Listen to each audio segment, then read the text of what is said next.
Hello दोस्तों, स्वागत है मेरे इस यूट्यूब चैनल पर। दोस्तों, आज की इस वीडियो में हम पॉलिटेक्निक एंट्रेंस एग्ज़ाम से रिलेटेड सब्जेक्ट केमिस्ट्री के बहुत ही महत्वपूर्ण चैप्टर जिसका नाम विज्ञान एवं रासायनिक विज्ञान है, आज हम इसके बारे में बात करने जा रहे हैं।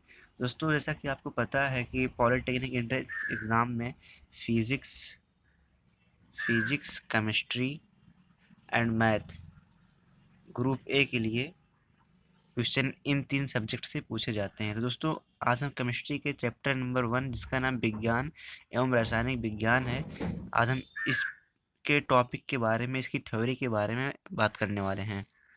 दोस्तों, इसकी जो प्रश्नावली है उसको पढ़ने से पहले इसकी थ्योरी को भी पढ़ना बहुत ज़रूरी है, क्योंकि थ्योरी से भी क्वेश्चन ही आते हैं, ज़्यादातर क्वेश्चन थ्योरी से ही आते हैं। देखो क्या है इसमें। विज्ञान विज्ञान शब्द की उत्पत्ति लैटिन के स्कैंडिया शब्द से हुई, जिसका अर्थ होता है ज्ञान अथवा किसी तथ्य का क्रमबद्ध, संगठित एवं व्यवस्थित ज्ञान विज्ञान कहलाता है। तो यहाँ से क्वेश्चन आपका बन सकता है कि विज्ञान शब्द की उत्पत्ति किस भाषा से हुई, तो आप बताएंगे स्कैंडिया से। यहाँ से क्वेश्चन आप बना सकते हैं, विज्ञान शब्द की उत्पत्ति किस भाषा से हुई, तो बताएंगे स्कैंडिया से। तो अब यहाँ पे देखिए आगे कि विज्ञान की प्रमुख शाखाएं, मेन ब्रांच ऑफ साइंस। विज्ञान को निम्नलिखित शाखाओं में वर्गीकृत किया गया है। विज्ञान जो हमारा है वो निम्नलिखित शाखाओं में वर्गीकृत है। तो पहला क्या है, जीव विज्ञान। विज्ञान की वह शाखा जिसके अंतर्गत हम जंतुओं एवं वनस्पतियों का अध्ययन करते हैं। तो ऐसे आप छोटी छोटी चीज़ें आपने सब पढ़ा ही होगा कि जीव विज्ञान क्या होता है, जिसमें हम जंतुओं के बारे में, वनस्पतियों के बारे में पढ़ते हैं, वो हमारा जीव विज्ञान है। अब जीव विज्ञान हमारा 2 पार्ट में विभाजित है, जंतु विज्ञान और वनस्पति विज्ञान। तो जंतु विज्ञान यानी कि जियोलॉजी, जिसके अंतर्गत हम जंतुओं अर्थात मनुष्य एवं पशुओं का अध्ययन करते हैं, और वनस्पति में पेड़ पौधे आ जाते हैं। तो अब आगे देखिए यहाँ पे भौतिक विज्ञान। विज्ञान की वह शाखा जिसके अंतर्गत ऊर्जा के विभिन्न रूपों, पदार्थों पर ऊर्जा के प्रभाव तथा पदार्थ और ऊर्जा के संबंध का अध्ययन किया जाता है। यानी कि भौतिक विज्ञान विज्ञान की वह शाखा है जिसमें हम ऊर्जा के विभिन्न रूप हुए और पदार्थ पर ऊर्जा के क्या प्रभाव पड़ते हैं और पदार्थ और ऊर्जा में क्या संबंध होता है, हम भौतिक विज्ञान में इस चीज़ का अध्ययन करते हैं। और देखिए यहाँ पे खगोलीय विज्ञान यानी कि एस्ट्रोनोमाई। विज्ञान की शाखा के अंतर्गत नक्षत्रों का अध्ययन किया जाता है। जैसे कि नक्षत्र, पुराने ज़माने में आपको पता ही होगा कि नक्षत्र, इन सब चीज़ों का अध्ययन किया जाता था, तो वो खगोलीय विज्ञान के अंतर्गत आता था। भूगर्भ विज्ञान, पृथ्वी, पर्वत, चट्टान, नदी आदि की संरचना का अध्ययन करने वाले विज्ञान की शाखा को भूगर्भ विज्ञान कहते हैं।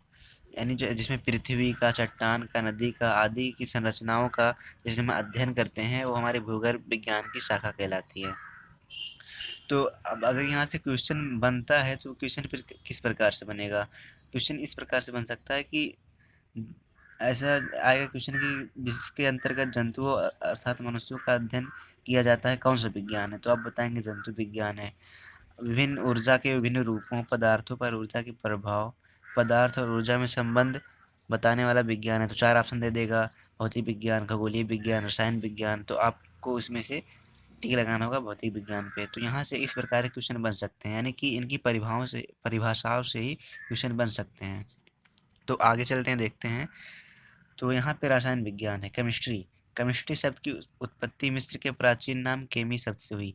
अब देखो यहाँ से क्वेश्चन बन सकता है, केमिस्ट्री शब्द की उत्पत्ति किस नाम से हुई, तो यहाँ से आप बता सकते हैं कैमी नाम से। ऑप्शन दे देगा कैमी से, और कुछ दो तीन ऑप्शन से अगर दे देगा तो आप इसमें क्या क्या ऑप्शन में टिक किस पे लगाएंगे, लगाएंगे कैमी पे।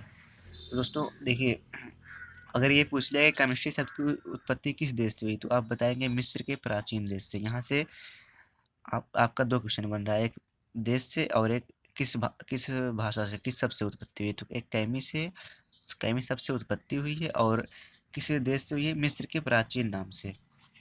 तो अब देखें यहाँ पे आगे, किसी द्रव की संरचना, संगठन, गुणधर्मों को बनाने की विधियों व उन पर विभिन्न ऊर्जाओं, ऊष्मा, प्रकाश इत्यादि के प्रभाव का अध्ययन करने वाली विज्ञान की शाखा रसायन विज्ञान कहलाती है। यानी रसायन विज्ञान वो है कि जिसमें हम किसी द्रव की संरचना हुई, उसके संगठन हुए, उसके गुणधर्म हुए, उसका अगर अध्ययन करते हैं तो हमारे रसायन विज्ञान की श्रेणी में आती है वो चीज़।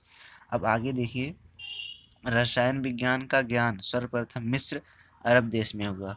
तो यहाँ से एक क्वेश्चन और बन सकता है यहाँ से कि रसायन विज्ञान का ज्ञान सर्वप्रथम किस देश से हुआ। तो अब बताएंगे मिस्र के अरब देश से। 3-4 देश का नाम दे देगा तो उसमें कौन से टिक लगाएंगे, मिस्र के अरब देश से। तो देखिए कई क्वेश्चन बनते जा रहे हैं, आप टिक लगाते जाइए साथ साथ में और लिखते जाइए, नोट्स बनाते जाइए। देखिए आगे क्या है कि लिवोसियो को आधुनिक रसायन विज्ञान का जन्मदाता कहा जाता है। तो एक क्वेश्चन और ही बन गया यहाँ से। तो यहाँ से क्वेश्चन आएगा कि आधुनिक रसायन विज्ञान का जन्मदाता किसे कहा जाता है। तो ऑप्शन दे देगा 3-4 ऑप्शन, तो उसमें आप अगर लिवोसियो दिख रहा है तो टिक लगा दीजिएगा लिवोसियो। तो यहाँ से भी देखिए क्वेश्चन बन गया। तो इस प्रकार से देखिए थ्योरी पढ़ने का मतलब ये होता है कि आप क्वेश्चनों को छाटिए। थ्योरी पढ़ने का मतलब क्या होता है, क्वेश्चनों को छाटिए और जो जो चीज़ें दी गई है उसको समझते चलिए। तो आशा करते हैं यहाँ तक आपको समझ में आया होगा। तो आगे बढ़ते हैं। देखिए रसायन विज्ञान की शाखाएं। रसायन विज्ञान की प्रमुख शाखाएं निम्नलिखित हैं। हमारा जो रसायन विज्ञान है उसकी जो शाखाएं हैं वो निम्नलिखित हैं। अकार्बनिक रसायन। अब अकार्बनिक रसायन क्या होता है, इसके अंतर्गत अकार्बनिक तत्व, उनकी प्रकृति एवं उनसे बनने वाले यौगिकों का अध्ययन किया जाता है। अब अकार्बनिक तत्व जैसे कि देखिए, जैसे कि हमारा ये क्या है, सी कार्बन है, CH2 क्या है, कार्बनिक यौगिक है। अब अगर इस यहीं पे हम अकार्बनिक की बात करें तो अगर हमारा आ जाता है यन, नाइट्रोजन आ गया, या फिर अकार्बनिक तत्व में मान लेते हैं सल्फर आ गया, है ना, जिसमें कार्बन ना हो, तो वो अकार्बनिक तत्व कहलाते हैं। अब इन्हीं के प्रकृति का गुणधर्म का अगर हम अध्ययन करते हैं तो अकार्बनिक की रसायन की शाखा में आता है। तो आगे बढ़ते हैं। देखिए यहाँ पे देखिए आगे क्या दिया है, कार्बनिक रसायन। अब कार्बनिक रसायन में क्या है, रसायन विज्ञान की इस शाखा के अंतर्गत कार्बन के जटिल संरचनाओं वाले यौगिकों कार्बोनेटों, बाइकार्बोनेटों, ऑक्साइडों तथा सल्फाइडों को छोड़कर जैसे हाइड्रोकार्बन, प्रोटीन, कार्बोहाइड्रेट आदि की संरचना, गुणधर्म बनाने की विधियां व उपयोगिता का अध्ययन किया जाता है। अब कार्बनिक रसायन में क्या है, जैसे हम कार्बन ले रहे हैं, मान लो ले रहे हैं CH2। अब CH2 ये चीज़ है, या फिर CH4 ले रहे हैं, मेथेन मेथेन ले रहे हैं। अब ये जो मेथेन है, ये मेथेन है हमारा। अब इसके हम गुणधर्म, इसकी संरचना क्या है, इसकी प्रकृति क्या है, अगर हम इसका अध्ययन करते हैं तो कार्बनिक की शाखा में ही आता है। इसका अध्ययन करना, इसके गुणधर्मों को जानना, वो कार्बनिक रसायन की शाखा में आएगा। तो यहाँ से क्वेश्चन बन सकता है क्या, तो बन सकता है इस प्रकार से क्वेश्चन कि कार्बनिक रसायन की शाखा में क्या क्या आते हैं। तो ऑप्शन दे देगा ऐसे, कार्बोनेट आते हैं, बाइकार्बोनेट आते हैं, हाइड्रोकार्बन आते हैं, कार्बोहाइड्रेट आते हैं। तो इसमें से आप अगर परिभाषा आपको पता रहेगी तो तभी तो आप टिक लगा पाएंगे अच्छे से। तो आगे बढ़ते हैं। तो यहाँ आशा करते हैं यहाँ तक समझ में आया होगा। तो आगे देखिए नोट पॉइंट यहाँ भी दिया गया है कि पृथ्वी पर पाए जाने वाले तत्वों में कार्बन का 17वां स्थान है। अब यहाँ से देखिए एक क्वेश्चन बन गया, पृथ्वी पर पाए जाने वाले तत्वों में कार्बन का कौन सा स्थान है। ऑप्शन देगा 17वां, 11वां, 12वां, 14वां। तो आपको ऑप्शन में अगर 17 दिखेगा 17 लगा देना। तो यहाँ से एक क्वेश्चन बन रहा है कि पृथ्वी पर पाए जाने वाले तत्वों में कार्बन का कौन सा स्थान है। तो यहाँ पे आप अपने नोट्स से काफी बनाइए और नोट्स में लिखते चलिए। जबकि इसके यौगिकों की संख्या प्रकृति में हाइड्रोजन के यौगिक के बाद सर्वाधिक है। तो यहाँ से क्वेश्चन ये बन गया। अब देखिए आगे चलते हैं। भौतिक विज्ञान क्या होता है, फिजिकल केमिस्ट्री। रासायनिक अभिक्रियाओं के नियमों व विशेष परिस्थितियों का अध्ययन रसायन विज्ञान की शाखा के अंतर्गत किया जाता है। यानी रासायनिक अपक्रियाओं के नियमों व परिस्थितियों का अध्ययन। जैसे कोई रासायनिक अपक्रिया हुई, अगर हम उसके नियम का और जो परिस्थिति बन रही है उसका अध्ययन अगर हम करते हैं तो भौतिक रसायन की शाखा में आता है। अब रसायन विज्ञान की उप शाखाएं क्या हैं। अब देखिए उपरोक्त शाखाओं के अतिरिक्त रसायन विज्ञान की निम्नलिखित उप शाखाएं हैं। सामान्य रसायन, वैश्लेषिक रसायन, जैव रसायन, और यहाँ पे देखिए औद्योगिक रसायन, नाभिकीय रसायन, और युद्ध रसायन, कृषि रसायन, औषधि रसायन। तो ये चीज़ें आप पढ़ लीजिएगा, इसमें कुछ खास नहीं है। जो चीज़ें इंपॉर्टेंट हैं वो चीज़ें आपको बता रहे हैं। तो देखिए आगे बढ़ते हैं। वैज्ञानिक विधि, वह विधि जिसके द्वारा विज्ञान का विकास होता है या फिर किया जाता है, वैज्ञानिक विधि कहलाती है। यानी जिसके द्वारा हम विज्ञान का विकास करते हैं उस विधि को ही हम वैज्ञानिक विधि कहते हैं। यानी विज्ञान का किस प्रकार से विकास हो सकता है उसी विधि को हम क्या कहते हैं, वैज्ञानिक विधि कहते हैं। तो देखिए तथ्यों का परीक्षण क्या होता है। तथ्यों का परीक्षण, ऑब्जर्वेशन ऑफ फैक्ट। प्रेक्षण गुणात्मक अर्थात गुणों जैसे रंग, गंध, स्वाद आदि पर आधारित तथा मात्रक अर्थात मात्रा जैसे आयतन, क्वथनांक आदि पर आधारित हो सकते हैं। उदाहरण के लिए किसी गैस का दाब बढ़ाने पर उसके आयतन में कमी का आना एक प्रेक्षण है। अब देखिए प्रेक्षण क्या है, जिससे हम किसी चीज़ का परीक्षण नहीं करते हैं कि पता लगाते हैं ना किसी चीज़ का परीक्षण, तो वही चीज़ प्रेक्षण है। जैसे हमने कुछ क्या कैसे आपको बताएं, देखिए जैसे कुछ प्रेक्षण हमने किया, मान लो कोई चीज़ था, हमने उस पर परीक्षण किया, उसका पता लगाया, उसका प्रैक्टिकल किया, तो उसमें जो हमको पता चला क्या क्या चीज़ें दिखी, तो वही परीक्षण है। तो इसमें देखिए उदाहरण क्या, किसी गैस का दाब बढ़ाने पर उसके आयतन में कमी का आना एक प्रेक्षण है। तो किसी गैस का दाब बढ़ाने पर उसके आयतन में कमी का आना क्या कहलाता है, तो ऑप्शन दे देगा चार परीक्षण या फिर एक और कुछ है। तो इस प्रकार से टिक लगाएंगे प्रेक्षण पे। तो यहाँ पे एक इम्पॉर्टेंट क्वेश्चन ये बन रहा है, तो टिक लगा लीजिए यहाँ पे, इसको नोट्स में अपनी लिख लीजिए। अब देखिए प्राकृतिक नियम का निर्माण, फार्मूलेशन ऑफ नेचर लॉ। इस पद में समान प्रकार के प्रेक्षणों को एकत्रित करके उनका अध्ययन किया जाता है। यदि प्रेक्षणों में व्यवहार में कहीं कोई समानता प्रतीत होती है तो प्राकृतिक नियम का निर्माण हो जाता है। यानी इसमें क्या है कि जो हम प्रेक्षण किए होते हैं कई प्रकार के, उन प्रेक्षणों को एकत्रित कर लिया जाता है और उसका अध्ययन किया जाता है। और प्रेक्षणों में व्यवहार में कहीं कोई समानता दिखती है, यदि प्रेक्षणों में कोई व्यवहार में समानता दिखती है तो हम प्राकृतिक नियम का निर्माण हो जाता है। तो हम कहते हैं कि प्राकृतिक नियम का निर्माण हो रहा है। यानी हम प्रेक्षणों को लेते हैं, कई प्रेक्षण को, मान लो एक प्रेक्षण ये था, एक प्रेक्षण ये था, एक प्रेक्षण ये था, इनको एक साथ में लिया, अब इसका अध्ययन किया, हमको कुछ चीज़ें समानता दिखाई दी तो हम कह दिए कि प्राकृतिक नियम का निर्माण हो गया। अब देखिए प्राकृतिक कल्पना क्या है, फार्मूलेशन ऑफ हाइपोथेसिस। इस पद में प्राकृतिक नियमों के स्पष्टीकरण के लिए विज्ञान के पहले से स्थापित सिद्धांतों के आधार पर कुछ अनुमान लगाए जाते हैं, जिन्हें परिकल्पनाएं कहते हैं। उदाहरण के लिए उपरोक्त प्राकृतिक नियम के लिए आदर्श गैस व्यवहार एक प्राकृतिक कल्पना है।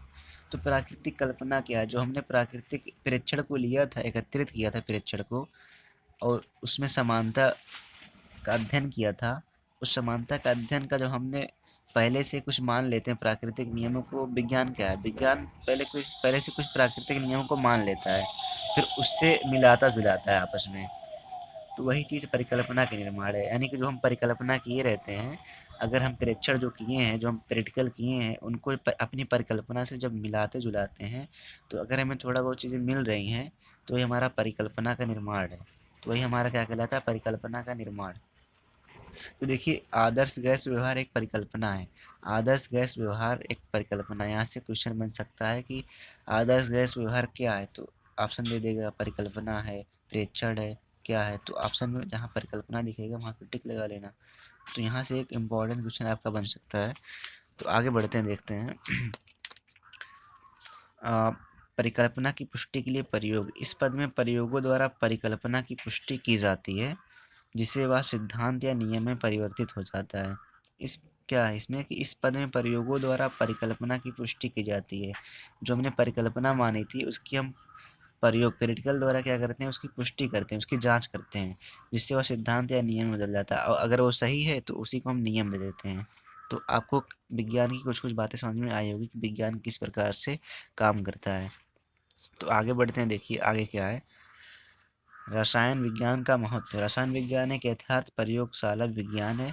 रासायनिक प्रयोगशाला के उपकरण समानता मापतौल से संबंध होते हैं, जैसे मात्रा को मापने के लिए तराजू, आयतन को मापने के लिए ब्यूरेट तथा पीपेट, रंग की तीव्रता को मापने के लिए कैलोरीमीटर तथा तापमान परिवर्तन की माप के लिए थर्मामीटर आदि। तो यहाँ पे देखिए रसायन विज्ञान एक यथार्थ प्रयोगशाला विज्ञान है, यानी रसायन विज्ञान जो है एक प्रयोगिक विज्ञान है। इसको रसायन विज्ञान को अगर आप ऐसे नहीं समझ सकते कि कुछ तथ्य ले लिए इसके बाद परीक्षण किए, ऐसे नहीं। इसमें आप जब तक प्रयोग नहीं करेंगे, प्रयोगशाला में नहीं जाएंगे, तब तक रसायन विज्ञान के महत्व को नहीं समझ पाएंगे। तो वही चीज़ में समझा रहा है कि रासायनिक प्रयोगशाला के उपकरण समानता मापतौल से संबंधित होते हैं, यानी जो रासायनिक विज्ञान के जो उपकरण होते हैं वो मापतौल से संबंधित होते हैं कि कितना ग्राम ये लेना है, कितना ये लेना है। तो जैसे मात्रा को मापने के लिए तराजू या आयतन को मापने के लिए ब्यूरेट तथा पिपेट। तो यहाँ से क्वेश्चन बन सकता है कि आयतन को मापने के लिए किसका उपयोग करते हैं, तो यहाँ से ब्यूरेट और पिपेट। तो आप ये दो क्वेश्चन लिख लीजिए। और यहाँ से मात्रा को मापने के लिए, तो मात्रा को मापने के लिए जानते तराजू का प्रयोग करते हैं। पर आयतन को ब्यूरेट तथा पिपेट से। अब रंग की तीव्रता को मापने के लिए कैलोरी मीटर था। अब यहाँ से देखिए 3 क्वेश्चन बन रहा है। मात्रा को मापने के लिए तराजू, आयतन को मापने के लिए क्या प्रयोग किया जाता है, ब्यूरेट तथा पिपेट, और रंग की तीव्रता को मापने के लिए कैलोरी मीटर तथा तापमान परिवर्तन के माप के लिए थर्मामीटर। तो रंग की तीव्रता और आयतन ये दोनों तो याद नहीं होगा, पर ये वाला तो याद ही होगा, तापमान के लिए थर्मामीटर। तो ये दोनों आप अपने नोट्स में बना लीजिए और इनको भी साथ साथ में लिख लीजिए। तो अब देखिए आगे बढ़ते हैं। इलेक्ट्रॉनिक्स तथा कंप्यूटर तकनीकी के विकास से ऐसे वैज्ञानिक उपकरणों का विकास हुआ जो पदार्थ की मात्रा, संरचना तथा रासायनिक गुणों का बिल्कुल सूक्ष्म एवं सही मापन करते हैं। अब देखिए, अब जब इलेक्ट्रिक आ गया, हमारा कंप्यूटर तकनीक आ गई, तो इससे हम वैज्ञानिक उपकरणों का विकास हुआ इनके आ जाने से। अब इनके आ जाने से क्या हुआ कि जो पदार्थ की मात्रा थी, संरचना था, उसका जो रासायनिक गुण था, बिल्कुल सूक्ष्म एवं सही मापन होता है कंप्यूटर के द्वारा या तकनीक के द्वारा। अब देखिए, मानव जीवन को सरल, सुखमय और समृद्ध बनाने के लिए रसायन विज्ञान का सर्वाधिक योगदान है। तो ये तो है ही भाई। अब हर जगह पे हम अपने एक दैनिक जीवन में हम रसायन विज्ञान का यूज करते ही हैं। हमारे दैनिक जीवन में रसायन विज्ञान को निम्नलिखित उपयोगी है। अब देखो उपयोग के बारे में बता रहा है। खाद्य पदार्थ जैसे अचार, शराब, जेली, कस्टर्ड पाउडर आदि रसायन विज्ञान की देन है। ये सब तो आप जानते होंगे, छोटी छोटी बातें हैं। फसल की पैदावार बढ़ाने के लिए कृत्रिम उर्वरक जैसे यूरिया, सुपर फास्फेट, ऑफलाइन आदि रसायन विज्ञान की देन है। अब देखिए यहाँ से 2 क्वेश्चन बन रहा है भाई साहब। यहाँ से देखिए, डीडीटी, बेंजीन हेक्साक्लोराइड, बीएससी आदि रासायनिक पदार्थ पौधों को कीटाणु और रोगों से बचाते हैं। तो पौधों और कीटाणुओं को रोगों से बचाते हैं, तो ऑप्शन में दे देगा डीडीटी, या फिर और कुछ देगा, तीन तीन अतिरिक्त ऑप्शन देगा। तो अब डीडीटी लगाएंगे, या फिर बेंजा हेक्सोक्लोराइड देगा तो बीएससी पे लगाएंगे। तो यहाँ से देखिए आप लिख लीजिए कि रासायनिक रासायनिक पदार्थ पौधों को कीटाणु और रोगों से बचाते हैं। वह कौन सा रासायनिक पदार्थ है जो पौधों को कीटाणुओं और रोगों से बचाता है? तो आप लिख लीजिए डीडीटी और बेंजीन हेक्साक्लोराइड। अब देखिए यहाँ से एक क्वेश्चन और बन सकता है कि बीएससी का फुल फॉर्म क्या है, बीएससी का पूरा नाम क्या है? तो बेंजीन हेक्साक्लोराइड। तो यहाँ से क्वेश्चन और 2 क्वेश्चन यहाँ से बने, एक बीएससी का फुल फॉर्म और पदार्थों को कीटाणु पौधों को कीटाणु और रोगों से बचाता है, डीडीटी और बेंजीन हेक्साक्लोराइड। अब आगे बढ़ते हैं। प्रदूषित जल को पीने योग्य बनाने के लिए रासायनिक यौगिकों जैसे क्लोरीन आदि का प्रयोग किया जाता है। यहाँ से क्वेश्चन ये बन सकता है कि प्रदूषित जल को पीने योग्य बनाने के लिए किस रासायनिक यौगिक का उपयोग किया जाता है? तो ऑप्शन में दे देगा क्लोरीन, डीडीटी, बीएससी। तो क्लोरीन जब आपको याद रहेगा तो क्लोरीन पे आप टिक लगा देंगे। तो इस प्रकार से आप अपने नोट्स बनाएं ताकि आपको एग्जाम के समय कोई प्रॉब्लम ना हो। तो साथ साथ में नोट्स बनाते चलिए। तो आगे देखते हैं। तो देखिए आगे क्या है इसमें, 1 मिनट।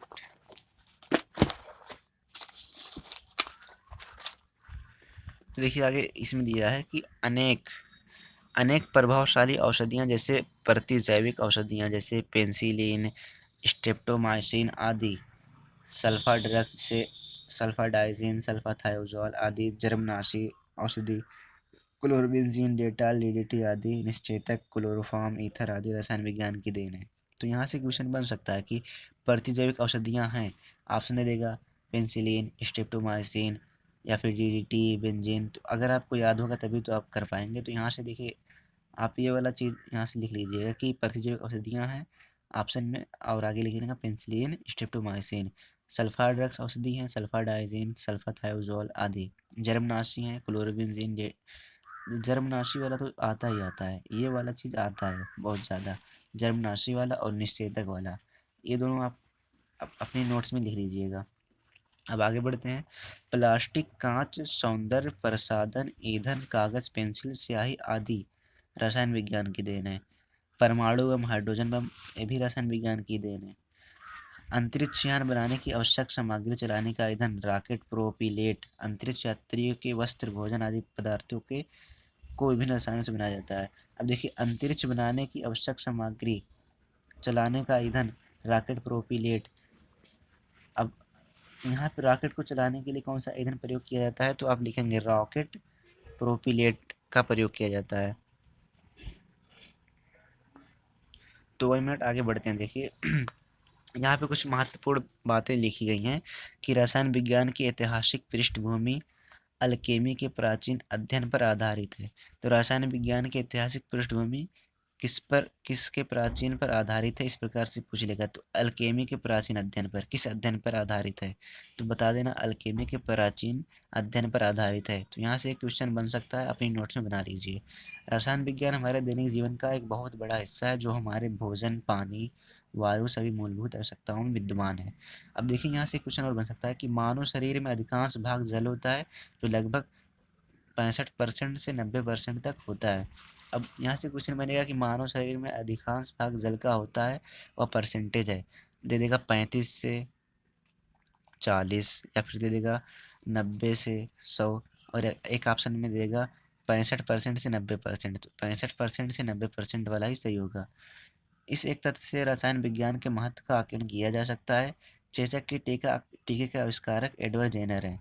अब यहाँ से क्वेश्चन और बन सकता है कि चेचक के टीके के आविष्कारक कौन है। तो यहाँ से आप लिख लेना कि एडवर्ड जेनर हैं, एडवर्ड जेनर हैं। और यहाँ से क्वेश्चन ये वाला बन सकता है। तो ये सब चीज़ें अपनी नोट्स में बना लीजिए। और देखिए क्या है, यहाँ पे आपको बताते चलें कि रसायन विज्ञान जो है वो तो है ही है, अलग सी बात है, पर इसकी जो थ्योरी है, इसको पढ़ने के लिए आपको, थ्योरी पढ़ने का मतलब ये नहीं कि आप पढ़ लो ऐसे समझ लो। थ्योरी पढ़ने का मतलब ये है कि आप अपनी नोट्स को बनाते चलें, जिस प्रकार से हमने इंपॉर्टेंट क्वेश्चन को बताया है। अब इसमें 10-12 इंपॉर्टेंट क्वेश्चन मैंने बताया आपको, तो आप इसको अपनी नोट्स में लिखते चले और साथ साथ में पढ़ते चलें। तो इस प्रकार से आपको थ्योरी को पढ़ना है। और अगर ये वीडियो आपको अच्छी लगी तो वीडियो को लाइक करना है, और आगे हम इसके जो जितने भी इंपॉर्टेंट क्वेश्चन हैं आपको बता देंगे अगली वीडियो में। तो मिलते हैं आपसे अगली वीडियो में। Bye bye, take care.